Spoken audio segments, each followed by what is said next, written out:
एक बार की घटना है। महात्मा बुद्ध के सबसे प्रिय और करीबी शिष्य आनंद एक बार कहीं जा रहे थे। तभी रास्ते में उन्होंने देखा कि एक अधेड़ उम्र का व्यक्ति एक चट्टान के ऊपर बैठकर रो रहा है। यह देखकर आनंद वहीं रुक गए और उस व्यक्ति के पास जाकर उसके दुखी होने का कारण पूछा। वह व्यक्ति अपने आंसू पोंछते हुए बोला, मैं यहीं पास के ही गांव का रहने वाला एक बदनसीब व्यापारी हूँ। मैं जो भी काम करता हूँ वह बिगड़ जाता है। व्यापार के चक्कर में मैंने अपनी माँ और पत्नी के गहने गंवा दिए, अपने परिवार को खो दिया और यहाँ तक कि अब तो मेरा घर और खेत भी गिरवी पड़े हैं। मुझे तो लगता है कि मेरी किस्मत ही खराब है। उस व्यक्ति की बात सुनकर आनंद बोले, तुमसे किसने कहा कि तुम्हारी किस्मत खराब है?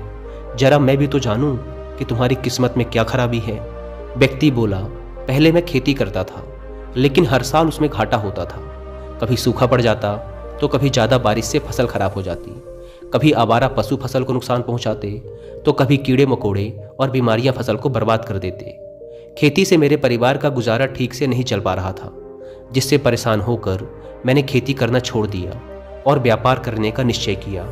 मैंने पत्नी के गहने बेचकर अपना व्यापार शुरू किया, लेकिन मेरा व्यापार नहीं चला।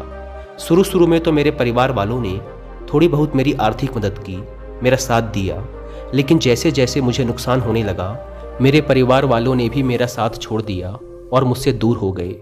अब तो वो मुझे देखकर अपनी नज़रें फेर लेते हैं और मुझे ही अपने परिवार की गरीबी और दुर्दशा का जिम्मेदार ठहराते हैं। अब तो मुझे अपना जीवन ही व्यर्थ लगने लगा है।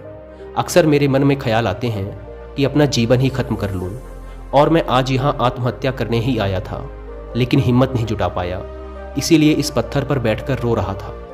दूसरी तरफ मेरा एक मित्र है, हम दोनों ने एक ही साथ व्यापार शुरू किया था, लेकिन वो आगे बढ़ गया और मैं पीछे रह गया। मेरी इस असफलता की वजह से वह हर समय मुझे नीचा दिखाने का प्रयत्न करता रहता है और वह अक्सर मेरे घर आकर अपने सफलता की बड़ी बड़ी बातें करता है। मेरे घर वालों को बताता है कि कैसे उसने इतनी कड़ी मेहनत करके इतना बड़ा व्यापार खड़ा कर लिया है, और वह अक्सर अपने फलते फूलते व्यापार के किस्से मुझे, मेरी पत्नी और मेरे माँ बाप को सुनाता रहता है, जिसे सुनकर मेरे घर वाले उसकी तो प्रशंसा करते हैं, लेकिन मेरी बुराई करते हैं, मुझे नकारा और कम दिमाग का कहते हैं। मेरी पत्नी और माँ मुझे बात बात पर ताने मारती हैं, जिससे मुझे बहुत दुख पहुँचता है और कई बार खुद की नाकामयाबी पर क्रोध भी आता है, लेकिन मुझे समझ नहीं आ रहा कि मैं क्या करूं। यह सुन भिक्षु आनंद ने पूछा, तुम्हें किस बात का दुख होता है, अपने असफल होने का या फिर मित्र के सफल होने का? सवाल सुनकर वह व्यक्ति एक पल के लिए सोच में पड़ गया, फिर बोला, अगर सच कहूँ तो मुझे अपने असफल होने का उतना दुख नहीं होता जितना कि मित्र के सफल होने का होता है। भिक्षु आनंद ने अगला प्रश्न किया, अगर तुम्हारा मित्र व्यापार में असफल हो जाता और तुम सफल हो जाते तो क्या तुम खुश होते? व्यक्ति ने कहा, हाँ, मुझे बहुत खुशी होगी। आनंद बोले, इसका मतलब कि तुम्हारी खुशी तुम्हारे मित्र पर निर्भर करती है। अगर वह चाहे तो तुम्हें खुश कर सकता है और अगर वह चाहे तो तुम्हें दुखी भी कर सकता है। तुम स्वयं से ना तो खुश हो सकते हो और ना ही दुखी हो सकते हो। भिक्षु आनंद की बातें सुनकर व्यक्ति थोड़ी देर के लिए सोच में पड़ गया और फिर बोला, आपकी बातें सुनकर मुझे कुछ आशा बंध रही है। तभी भिक्षु आनंद ने कहा, जब हम किसी से आशा बांध लेते हैं तो उस पर निर्भर हो जाते हैं, फिर हमारी खुशी और दुख भी उसी पर निर्भर करने लगते हैं। इसीलिए सबसे बेहतर है कि तुम स्वयं से आशा बांधो। जब तुम ऐसा करोगे और साथ ही पूरी मेहनत और ईमानदारी से काम करोगे तो तुम्हें सफलता अवश्य प्राप्त होगी। तुम्हें लगता है कि तुम्हारा मित्र तुम्हें नीचा दिखाने आता है, दुखी करने आता है, पर अगर ईमानदारी से विचार करो तो वह बातें तो सच्ची ही कहता है। वह अपने संघर्ष और अनुभव की बातें बताता है। तुम उन बातों से बहुत कुछ सीख सकते हो। तुम्हें तो इसके लिए उसका धन्यवाद करना चाहिए कि तुम्हें घर बैठे इतने सारे अनुभव मिल रहे हैं। तुम उन अनुभवों का लाभ उठाओ, नई शुरुआत करो, ईमानदारी से कर्म करते जाओ, हार मत मानो। एक दिन तुम्हें सफलता जरूर मिलेगी। आज तुम जिसे अपना बुरा वक्त या बुरी किस्मत कह रहे हो, एक दिन यह बदल जाएगी और इसी के साथ तुम्हारी सोच और विचार भी बदल जाएंगे। और देखना, जब तुम्हारा अच्छा समय शुरू हो जाएगा तब तुम्हारा मित्र भी तुम्हें अपनी सफलताओं की कहानियां नहीं सुनाएगा, तब वह तुम्हें अपनी असफलताओं और परेशानियों की बातें सुनाएगा, ताकि तुम उसकी बातें सुनकर भ्रमित हो जाओ, तुम्हारा आत्मविश्वास डगमगा जाए और तुम गलत निर्णय ले सको। लेकिन उस समय भी तुम्हें अपनी ही बुद्धि का प्रयोग करना होगा, स्वयं पर विश्वास रखना होगा। जिस प्रकार तुम्हारा मित्र आज तुम्हें दुखी करने आता है, वैसे ही वह उस समय भी तुम्हें दुखी करने आएगा, क्योंकि जिस तरह उसे दुखी देखकर तुम्हें मजा आता है, ठीक उसी तरह उसे भी तुम्हें दुखी देखने में उतना ही मजा आता है। व्यक्ति ने कहा, आपने सही कहा मुनिवर, लेकिन मेरा सबसे बड़ा दुख ये है कि मेरे परिवार के लोग भी इसमें शामिल हैं। वास्तव में मैं तो अपने परिवार के लिए अच्छा करना चाहता था, उन्हें खुश रखना चाहता था, लेकिन वो भी मेरी बातों और भावनाओं को नहीं समझ रहे, मुझे ही गलत कहते हैं, और पिछले कुछ समय से तो वो मेरे साथ भी नहीं हैं।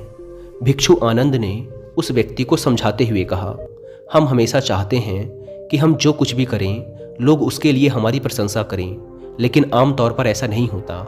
लोग हमारे प्रयासों की तारीफ नहीं करते, जिससे हम दुखी हो जाते हैं। हमें लगने लगता है कि हमारे मित्र, रिश्तेदार, घर वाले सब स्वार्थी हैं।